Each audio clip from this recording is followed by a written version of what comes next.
Hola amigos bárbaros y bárbaras, bienvenidos una vez más a The Barbarian Champ, tu canal en español de juegos print and play, mazmorreo y rol en solitario. En esta oportunidad tenemos nuevamente con nosotros a Disciples of Bone and Shadow, esta vez con 7 dudas que me han estado haciendo llegar, tanto por este medio como por correo, sobre este RPG en solitario. Así que si quieres ver de qué va todo esto, pues vamos a ello. Pero antes, si es que aún no lo has hecho, dale like, comparte, comenta, suscríbete, dale a la campanita y sígueme en Instagram como The Barbarian Champ. Dicho esto, comenzamos.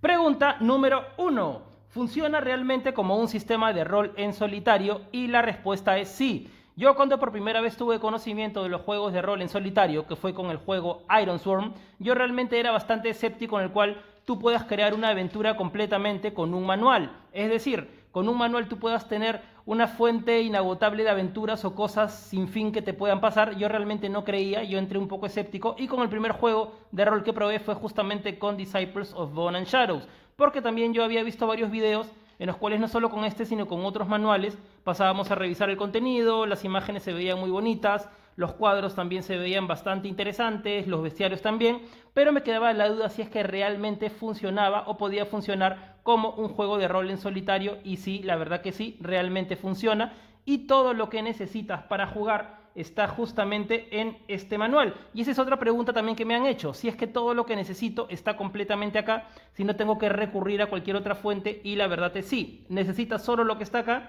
necesitas un lápiz, necesitas una goma de borrar y también necesitas las hojas de personaje que te proporciona este manual, pero absolutamente todo lo que necesitas para jugar o para tener una experiencia rolera en solitaria con este juego está todo condensado en este manual, no necesitas más.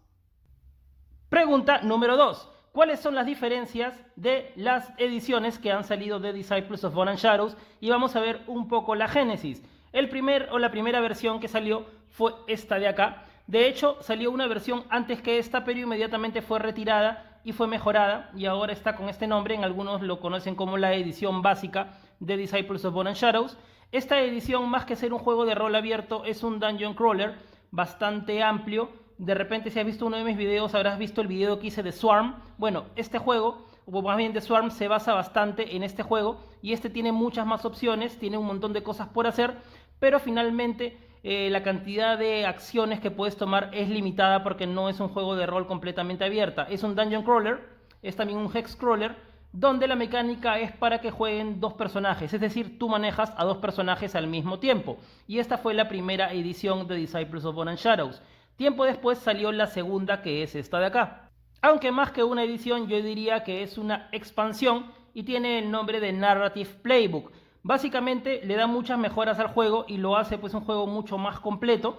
Dentro de las ventajas o las cosas que te da este manual, el Narrative Playbook, es que para empezar te da la opción a que juegues ya no manejando a dos personajes al mismo tiempo, sino manejando a un solo personaje, y eso realmente se agradece. A mí personalmente me gustan más los juegos de rol o de roleo en el cual tú manejas a un solo personaje, porque así te puedes meter un poco más en la personalidad del personaje, obviamente.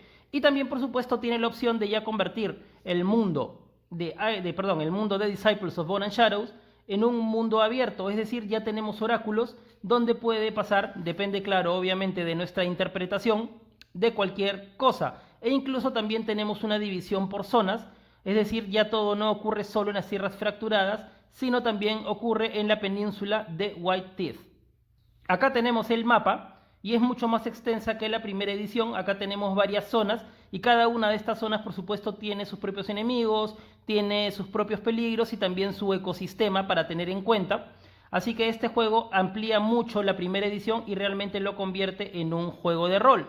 Ahora, la única pega era que es un poco incómodo, o era un poco incómodo, jugar con dos manuales al mismo tiempo, así como yo hacía, y por eso después salió la edición definitiva, que vendría a ser esta, que es Disciples of Bone and Shadows Conquered Sun Edition, donde se aúna la edición básica y el Narrative Playbook en un solo juego, con una mecánica más coherente y con algunas cosas nuevas. Así que esto respondería a la segunda pregunta de cuáles son las diferencias de las ediciones que han ido saliendo.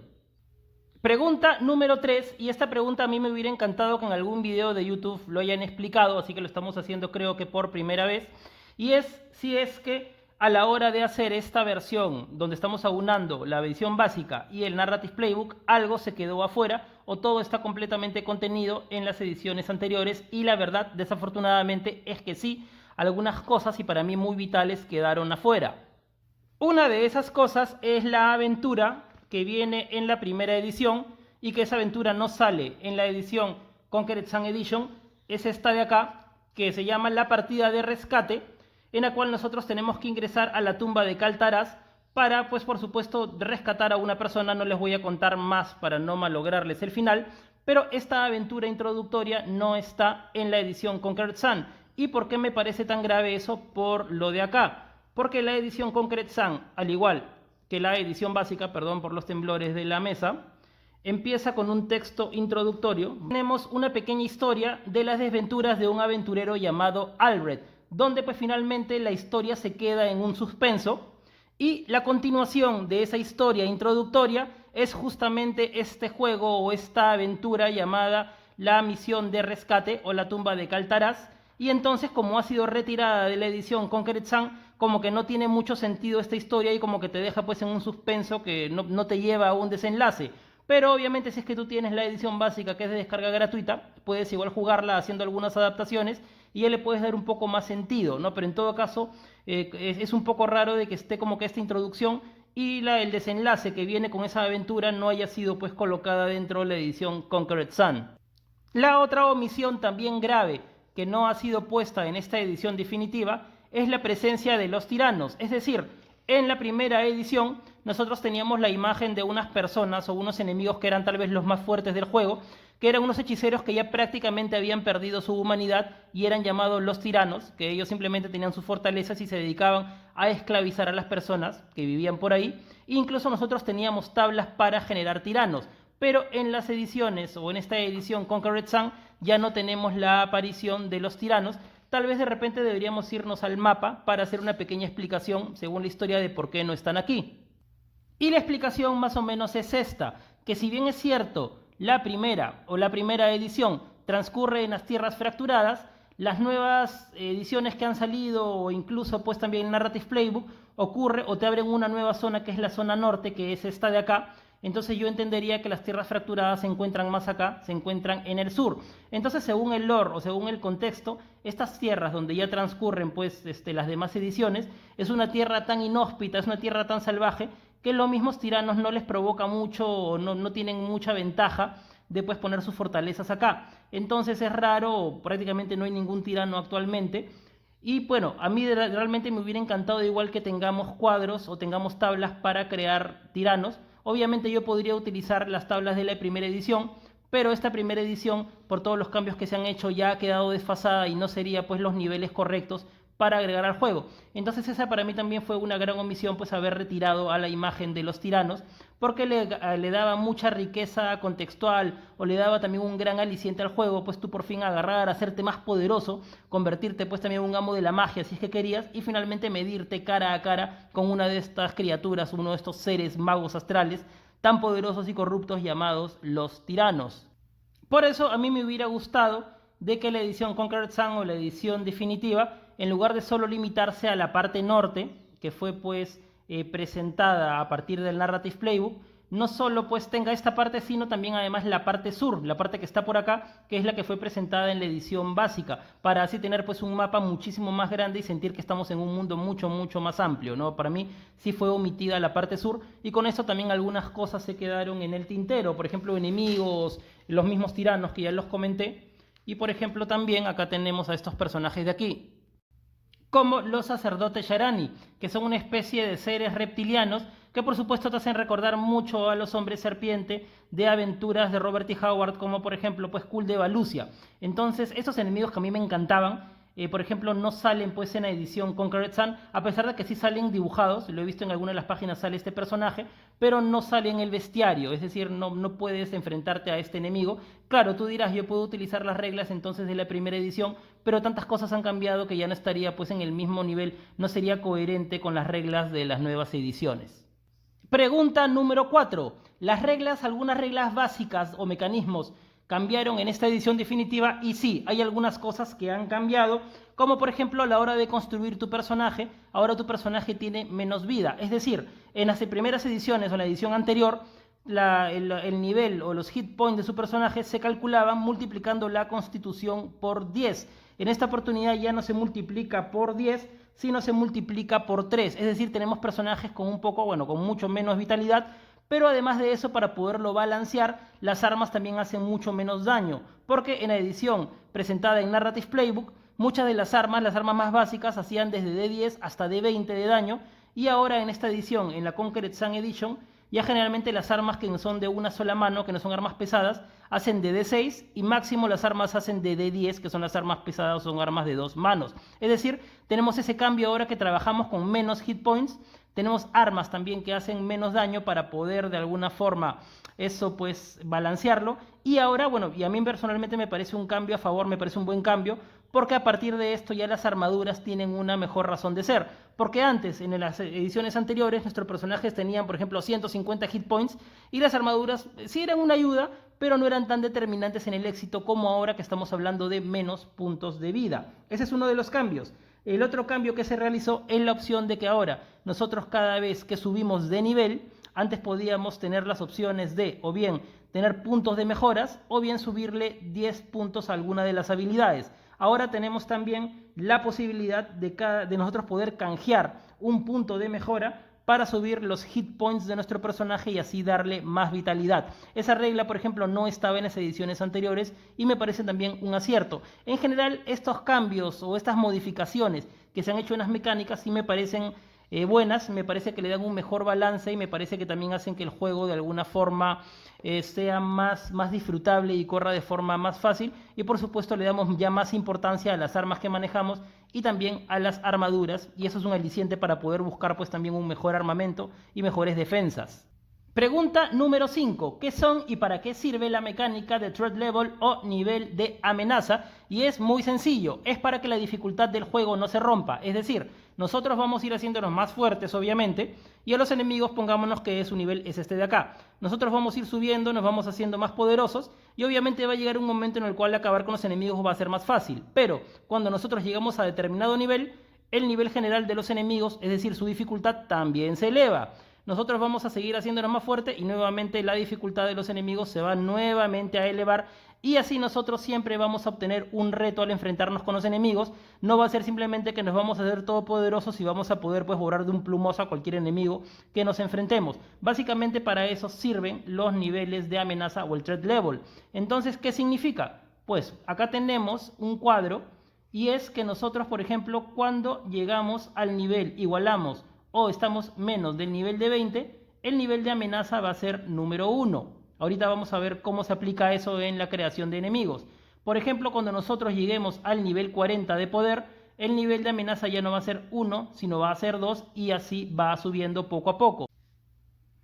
Esto no solo aplica para nuestro nivel de habilidad o nuestro nivel de personaje. Pongámonos que yo soy un personaje nivel, digamos, 20 y recluto a un compañero de armas. Siempre todos los personajes random que nosotros vamos a reclutar o los mercenarios siempre son nivel 1. Entonces, por ejemplo, si yo soy nivel 20 y recluto a un personaje que es nivel 1, inmediatamente sumo mi nivel y el nivel de cualquier personaje que esté en mi partida, y ese número va a ser tomado en cuenta a la hora de poner los niveles de dificultad, porque si no sería muy fácil. Es decir, yo tendría determinado nivel, contrataría por ejemplo a 10 mercenarios y obviamente pues así borraría a cualquier enemigo, pero no, las habilidades de nivel o los niveles de cada uno de los personajes son sumados y son tomados en cuenta en esta tabla de acá. Entonces vamos a ver un ejemplo práctico de qué pasaría cuando nos enfrentamos a un personaje, a un enemigo, y nuestro nivel de amenaza ya es nivel 2, porque por ejemplo nosotros ya hemos llegado, por ejemplo,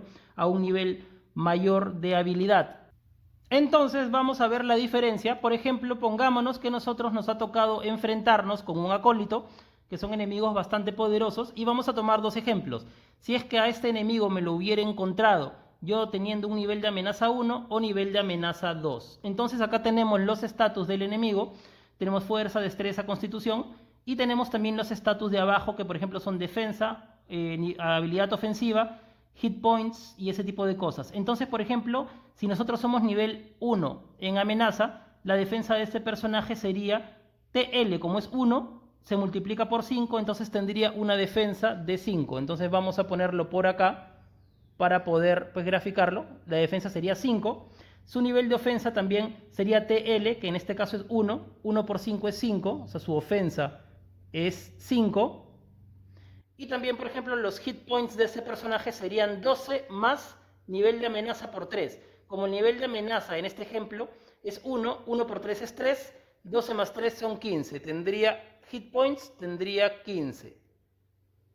Y así tenemos este ejemplo. Ahora pongámonos que yo me hubiera enfrentado a este enemigo, yo con un nivel superior, es decir, yo me hubiera hecho más fuerte o esté contratando mercenarios y mi nivel o nuestros niveles sumados tenga un valor mayor y ya en el cuadro eso significa que es nivel de amenaza 2. Y ahora todo se multiplica por 2. La defensa de este personaje sería nivel de amenaza, que en este caso o en este ejemplo ahora es 2, se multiplica por 5, 2 por 5 es 10, pues ahora su defensa es 10. La ofensa de este personaje también se multiplica el nivel de amenaza, en este caso por 5, es decir, 2 por 5 también es 10. Y los hit points de este personaje ahora es TL, que en este caso ahora es 2, 2 por 3 es 6, 6 más 12 es 18. ¿Ok? Entonces acá vemos la comparativa de qué tan poderoso se ha vuelto ahora este enemigo, ahora que a la par yo también me he hecho más poderoso. Y si antes, por ejemplo, su defensa era de 5, ahora es de 10. Si su ofensa antes era de 5, ahora es de 10.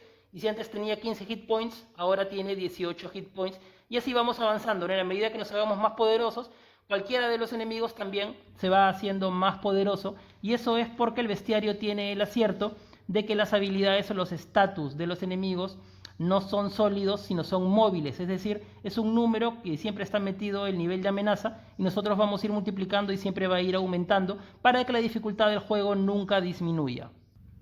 Pregunta número 6. Si es que ya tengo o ya tuviera la edición Conqueror Sun, entonces ya puedo deshacerme de la edición básica, y la respuesta es no, porque esta edición, como ya dije, tiene cosas que no están acá, como por ejemplo la aventura de la partida de rescate, pero también hay algunas tablas que te pueden servir que no están en la otra edición, como por ejemplo esta de acá, que es una tabla de misiones, que también pues te pueden dar bastantes cosas interesantes. Es decir, en el otro juego o en la edición Conquered Sun, ya estas aventuras tú las puedes generar con oráculos, pero si no quieres complicarte y quieres recurrir a una tabla de misiones que te pueden dar en los asentamientos, tienes esta tabla que por supuesto solo la encuentras ahora en la edición básica.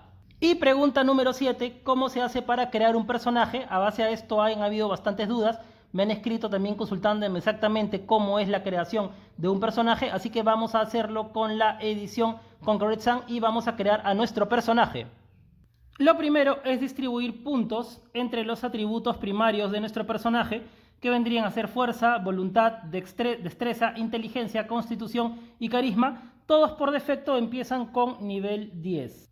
Y ahora tengo la opción de distribuir 20 puntos adicionales como yo quiera entre estas habilidades primarias o entre esas características primarias, y eso lo podemos hacer libremente, o también podemos hacer otra cosa, que es adscribirnos a determinado arquetipo. Es decir, son personajes que ya van a venir con algunas habilidades predefinidas y nos van a dar también una probabilidad de supervivencia mayor, así que vamos a hacerlo con los arquetipos.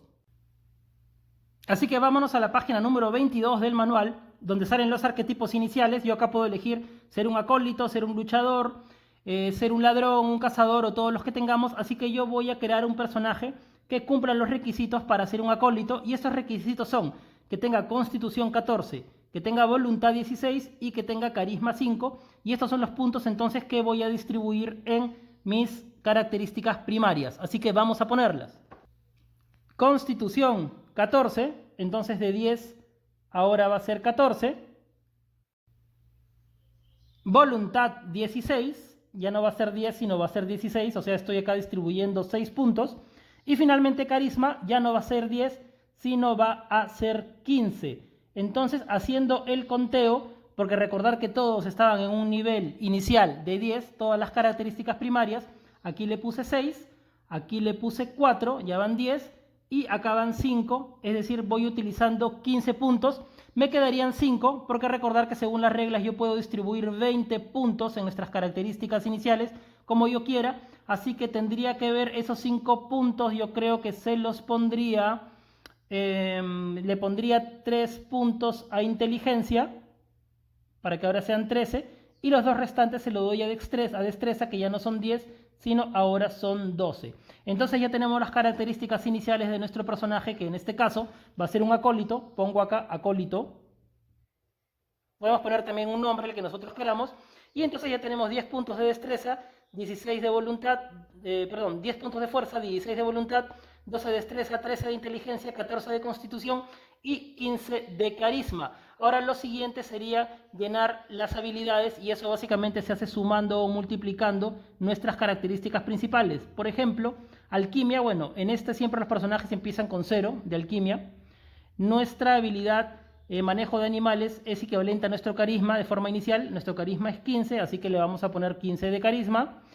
Bueno, y así vamos llenando toda la hoja. Por ejemplo, nuestra habilidad para contrarrestar ataques o el parry es la suma de fuerza más destreza. En este caso sería 10 más 12 serían 22. Y así iríamos llenando pues las habilidades iniciales de nuestro personaje.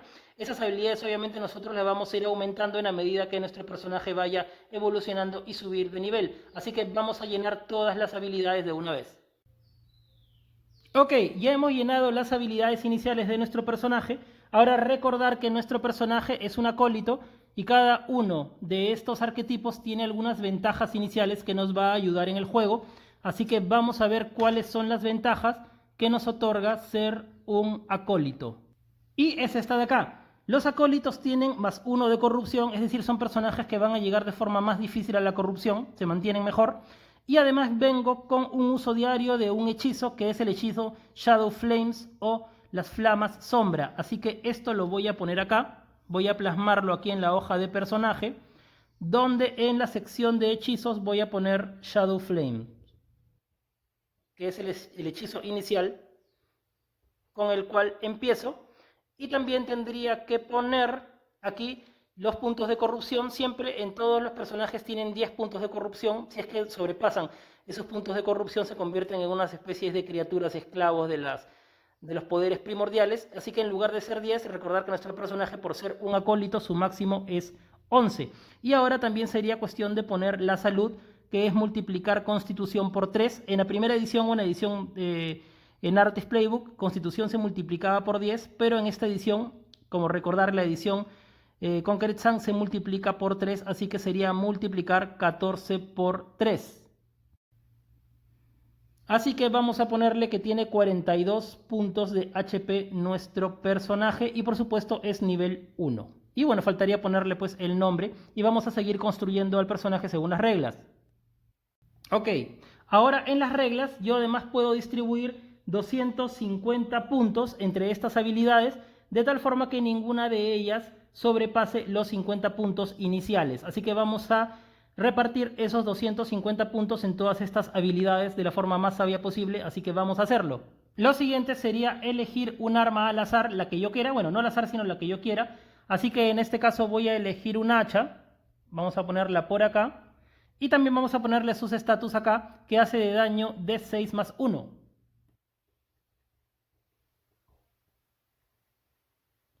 Entonces ya tengo un hacha que hace de daño de 6 más 1 y además según las reglas también empiezo con 200 unidades monetarias que en este caso se llaman hats o también son como una especie de conchitas que tienen un valor pues monetario en este mundo. Así que voy a poner esas 200 o esos 200 hats acá y creo que ya tengo casi listo mi personaje. Además también todos los personajes tienen la capacidad de cargar determinada cantidad de peso y eso viene directamente representado por la fuerza. Así que 10 es el límite de objetos que yo puedo cargar sin verme pues perjudicado. Así que voy a poner mi máximo es 10. Y por supuesto el arma, que es de una sola mano, tiene un valor o un peso de 1. Ahora todos los personajes nuevos inician con una tintura de curación que nos da la habilidad de recuperar nuestra vida de forma completa en cualquier momento que nosotros queramos. Este es un bien bastante escaso, así que tengo que pensar bastante cuándo utilizarla. Y por supuesto también tenemos 10 raciones. eso va a ir disminuyendo también en la medida que avancemos el juego. Ahora debemos elegir una desventaja inicial para nuestro personaje. Todo nuestro personaje tiene determinados rasgos que le van a dificultar la tarea que tiene que cumplir en el juego, pero eso tiene una ventaja. Es decir, nosotros tenemos que elegir alguna de estas desventajas que, por ejemplo, puede ser distraído, tener mal temperamento, ser cobarde. Por ejemplo, yo voy a utilizar ser impulsivo y nuestro personaje va a ser impulsivo y va a tener 3 niveles de dificultad. Es decir, cada vez que en el juego nosotros nos enfrentemos a una situación en la cual tengamos que utilizar o esté relacionada con alguna de estas desventajas, nosotros vamos a lanzar con un mayor nivel de dificultad. Hay una tabla para eso. Así que pongámonos que nuestro personaje va a ser un nivel 2 de impulsividad. Entonces este número o este nivel, cada uno de ellos me va a dar un punto de mejora. Entonces, como soy nivel 2 en impulsivo, voy a tener 2 puntos de mejora que voy a poder utilizarlos para crear o para hacer más fuerte inicialmente a mi personaje. Entonces voy a marcarlo por acá, voy a marcarlo con estas 2 esferas, cada uno son mis puntos de mejoras, e inmediatamente voy a ver cómo las voy a utilizar para hacer mi personaje más poderoso. Y desde ya creo que voy a utilizar esos 2 puntos de mejora iniciales en comprar la habilidad Blood Magic, que es una habilidad que solo la pueden utilizar los acólitos, en este caso como yo, en los cuales, bueno, nosotros vamos a tener la oportunidad de doblar los niveles de daño de nuestros hechizos o también doblarlos dependiendo pues el hechizo que sea. Entonces, como yo tengo ahora el Shadow Flames, si es que yo también tengo una tirada de dados exitosa con Blood Magic, voy a poder duplicar el daño que hago a los enemigos, pero por supuesto sacrificando un hit points, es decir, tengo que saber cuándo utilizarlos. Así que voy a comprar esta habilidad que justo cuesta 2 puntos de mejora con las habilidades de mejora que obtuve pues eligiendo un nivel 2 en desventaja. Entonces voy a ponerlo acá en habilidades. Voy a poner Blood Magic. Perdón, eso va por acá. No es una habilidad pasiva, sino es una habilidad que tengo que lanzar dados. Acá, como ven, hay casillas para yo poder poner habilidades nuevas, así que vamos a ponerla por acá. Y el nivel inicial o el valor inicial que yo voy a tener en esta magia de sangre es mi nivel de voluntad por 2. Es decir, mi nivel es 16 por 2 tendría 32 puntos iniciales. Obviamente después puedo ir teniendo más puntaje hasta llegar a un máximo de 100. Ok, lo siguiente sería lanzar ahora en ventajas y desventajas. Eso voy a utilizar un dado de 20. Por ejemplo, primero voy con las ventajas. Y me ha salido un número 6. 6 en la tabla significa que soy una persona que está acostumbrada a vivir en los bosques. Vamos a ver qué habilidad nos da esto. Bueno, has crecido en un área forestal y obviamente vas a tener más habilidades a la hora de supervivencia en bosques. Ahora, ¿cómo entraría a tallar esta ventaja en el juego? Pues nosotros tenemos que siempre tratar de lanzar un número menor de nuestra habilidad para ver si tuvimos éxito o no en cualquiera de las pruebas. Por ejemplo, si yo tengo una habilidad de esconderme o de camuflarme de 20 y yo saco y tiro los dados y me sale 30, significa que no tuve éxito y no pude lograrlo. Ahora, yo también utilizo modificadores que vienen en esta página, que son niveles de dificultad para ver qué tan difícil o qué tan fácil es una proeza. Entonces, yo también generalmente lo hago al azar. Por ejemplo, si yo tuviera que esconderme o camuflarme entre varios enemigos, yo lanzo el dado y dependiendo de eso veo qué tan difícil o fácil es. Por ejemplo, si me saliera el número 6, me saldría demandante, y acá demandante significa que esto inmediatamente a mis habilidades que están en mi tarjeta o en mi hoja de personaje le voy a restar 10. Entonces, ¿qué significa? Si es que yo, ya que me ha salido que tengo esa ventaja, que soy una persona que ha nacido en los bosques y estoy tratando, por ejemplo, de ocultarme de unos enemigos en un bosque, yo lanzaría los dados para ver el nivel de dificultad y desde lo que me saliera yo me iría siempre una casilla más arriba como para representar que eso a mí me es un poco más fácil. Por ejemplo, si yo lanzara los dados para tratar de esconderme y ya que tengo esa característica que he nacido en los bosques y me saliera, por ejemplo, demandante, inmediatamente yo le haría caso a la casilla que está un paso más arriba e inmediatamente esto se convertiría en una hazaña fácil. Y una hazaña fácil lo que hace es sumarle más 10 a una habilidad. Pero esto no está en las reglas, sino es simplemente una interpretación. A pesar de que en las reglas está casi todo lo que tú necesitas para jugar, siempre tú le vas a hacer pequeñas modificaciones según lo que para ti tenga más sentido, y es lo que he hecho en este momento, tomando en cuenta pues esa característica y aplicándola pues acá a los niveles de dificultad. Ahora, por supuesto, además de tener ventajas o rasgos característicos que me otorgan cierta ventaja, también por supuesto tengo una desventaja, y también mediante una tabla de 20 he lanzado el dado y me ha salido un número 3, y un número 3 significa que soy un criminal conocido o soy un criminal buscado.